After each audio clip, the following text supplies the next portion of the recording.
Hello, thank you for joining me. I am the chief educator. I'm not going to hold you long. So let's get started. I want you to think about this. Have you ever thought about the role your feelings play in the decisions you make? It's an intriguing question, isn't it? We're all emotional beings, and our feelings can often drive us to act in ways that might not always be rational or logical. A surge of excitement might compel you to make a large purchase that you haven't budgeted for. A wave of anger might push you to say something you'll later regret. But what happens when we let our emotions dictate our choices? Can we truly trust our feelings to guide us towards the best decisions? This isn't an argument against feelings. They're a crucial part of our human experience. But when feelings take the driver's seat, we might end up on a route that's fraught with impulsivity, confusion, and potential manipulation. In the next few minutes, we will explore the impact of feelings on decision-making and how to practice more rational thinking. Let's dive into an example of impulsivity and how it can lead to poor decision-making. Imagine a man named John. John sees a brand new sports car in a showroom and he's immediately smitten. The shine, the roar of the engine, the luxury, it all tugs at his heartstrings.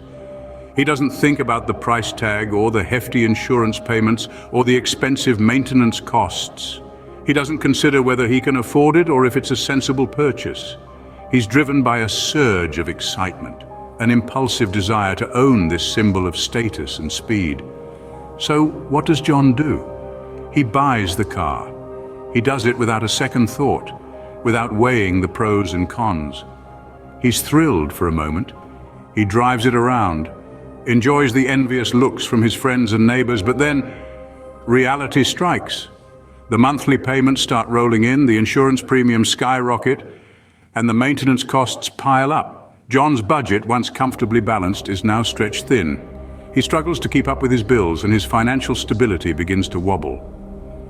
John's story isn't unique. It's a common tale of impulsivity, of making decisions based on immediate feelings without considering the long-term consequences.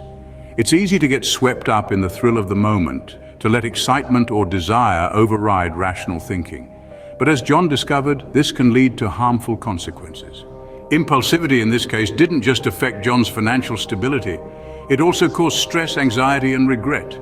He was left with a beautiful car, yes, but also a mountain of debt and a constant worry about making ends meet. He had acted on his feelings without considering the facts, data, logic, or statistics, and he paid the price. So what can we learn from John's story? It's simple. Feelings are powerful, but they shouldn't be the sole driver of our decisions. We need to balance our emotions with rational thinking, to consider the potential consequences before we act. If we don't, we risk making decisions that harm our future well-being and success. This example clearly shows how acting on immediate feelings can lead to harmful consequences. Emotions can often cloud our judgment, leading us to ignore rational thinking. Picture this. You've had a long day, you're tired, and you're feeling a little low. You walk past a store and see a shiny new gadget that you've been eyeing for a while. It's expensive, but in this moment, it feels like it could be the pick-me-up you need. Without further thought, you make the purchase. This, my friends, is a classic example of how emotions can override logical reasoning. We've all been there, haven't we? Making decisions based on how we feel in the moment, rather than taking a step back to consider the bigger picture. But let's look at the aftermath of such decisions. That shiny new gadget, sure, it brought a moment of happiness, but now you're left with a hefty credit card bill and a sense of regret. If you had taken a moment to think it through, you might have realized that the temporary boost of happiness wasn't worth the financial strain. So, what's the takeaway here? It's simple. Emotions, while powerful and important, can often cloud our judgment. They can make us ignore the facts right in front of us and lead us down a path of unwise decisions. And the consequences? They can be far-reaching, affecting not just our financial stability, but also our relationships, our careers, and our overall well-being. But here's the good news. We're not at the mercy of our emotions. We can learn to take a step back, to pause and reflect before we act. We can learn to balance our emotional responses with logical reasoning. Because when we do, we're not just making better decisions. We're also setting ourselves up for long-term success and well-being. Remember, it's not about ignoring our emotions, it's about not letting them take the driver's seat. It's about understanding that our feelings, while valid, are not always the best guides. It's about learning to navigate the cloud of emotions with the compass of rational thinking. As we can see, letting emotions take the wheel can steer us in the wrong direction. Emotional decision-making can make us more susceptible to manipulation. Let's delve into a real-life case study. Picture this, a woman named Sarah, an individual full of life and zest. Sarah was known for wearing her heart on her sleeve, which often led her to make decisions based on her feelings. One day, Sarah was approached by a charismatic man who promised her a lucrative investment opportunity. He was persuasive, he was charming, and he knew exactly which emotional buttons to push. Sarah, being guided by her emotions, was excited and filled with a sense of hope. She didn't pause to investigate the investment logically, to ask for evidence, or to seek advice. Instead, she invested a large chunk of her savings based on a momentary feeling of trust and the persuasive power of this man's words. As the days turned into weeks, the promised returns never materialized. Sarah's initial excitement was replaced with worry, then dread. The man was nowhere to be found, and Sarah's hard-earned savings were gone. This is a classic example of emotional decision-making leading to manipulation. Sarah's feelings were expertly exploited by a manipulator who recognized her vulnerability and used it for his personal gain. He played on her emotions, her hopes, and her dreams.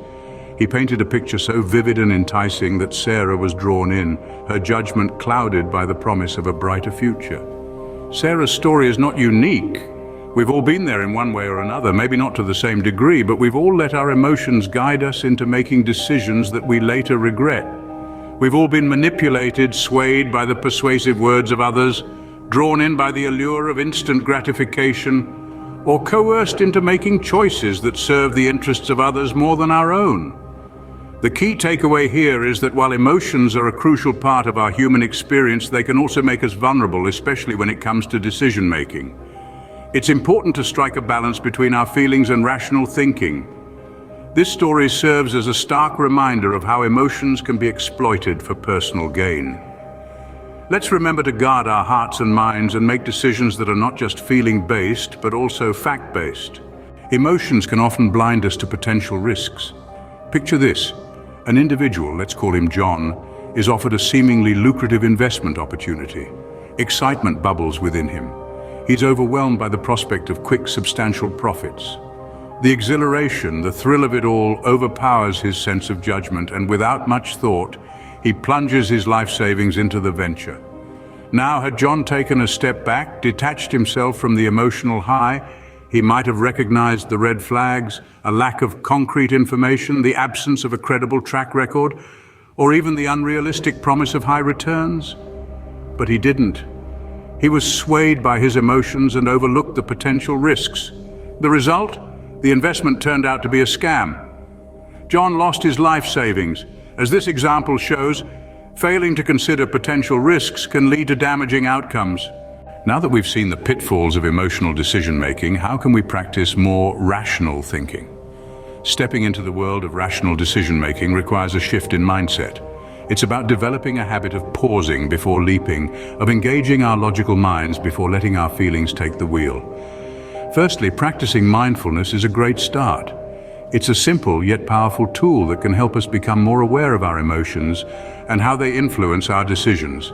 It's about observing our feelings without judgment, learning to recognize when they are clouding our judgment, and then choosing to respond rather than react. Secondly, we should make a point to gather all the facts before making a decision.